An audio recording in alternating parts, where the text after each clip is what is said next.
ഭയങ്കര രസമാണ്. ഇന്നലെ ഇന്ത്യ പാകിസ്ഥാനുള്ള ക്രിക്കറ്റ് മാച്ച് കഴിഞ്ഞ് മത്സരം കഴിഞ്ഞതിന് ശേഷം പാകിസ്ഥാൻ പ്ലേയേഴ്സിന് കൈ കൊടുക്കാതെ ഇന്ത്യൻ പ്ലേയേഴ്സ് ഡ്രസ്സിങ് റൂമിൻ്റെ വാതിലടിച്ചു. അപ്പോൾ അതിനെ പറ്റിയാണ് ഇപ്പോൾ ഭയങ്കരമായിട്ടുള്ള ചർച്ച. സോഷ്യൽ മീഡിയയിലും വാർത്തകളിലൊക്കെ അതിനെക്കുറിച്ചാണ് ചർച്ച.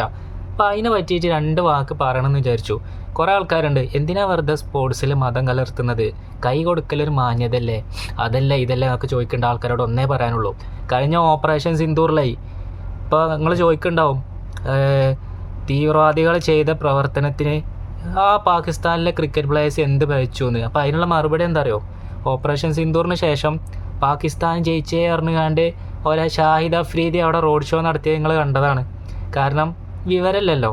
അതേപോലെ ഷുഹൈബ് അക്തർ, എത്ര പാകിസ്ഥാനെ ക്രിക്കറ്റ് പ്ലേയേഴ്സ് എന്തൊക്കെയാണ് കാണിച്ചു കൂട്ടിയത് പൊട്ടത്തരങ്ങൾ. അപ്പോൾ അതിനെതിരെ ഒരു മറുപടി കൊടുക്കൽ നിർബന്ധത്തിന് അത് ഇന്ത്യൻ പ്ലേയേഴ്സ് ഇന്നലെ ചെയ്തു.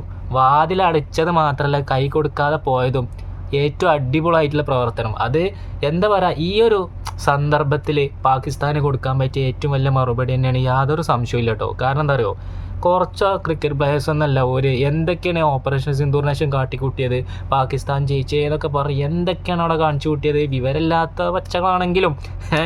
പക്ഷേ അപ്പോൾ അതിനെതിരെ ക്രിക്കറ്റിലൂടെ തന്നെ ഇന്ത്യൻ പ്ലേയേഴ്സ് മറുപടി കൊടുത്തു. ഇന്ത്യൻ പ്ലേയേഴ്സിന് സല്യൂട്ട്. എന്തായാലും ഈ ഒരു പ്രവൃത്തി നിർബന്ധമാണ്. അവർക്കൊരു അടി, കളി പൊട്ടി 8 നിലയിൽ പൊട്ടും ചെയ്തു. അതേപോലെ തന്നെ ഡ്രസ്സിങ് റൂമിൻ്റെ വാതിലടിച്ചും അടിപൊളിയായിട്ട് തന്നെ ഉണ്ട്. അപ്പോൾ എന്നാൽ മറ്റൊരു വീഡിയോയിലൂടെ കാണാം.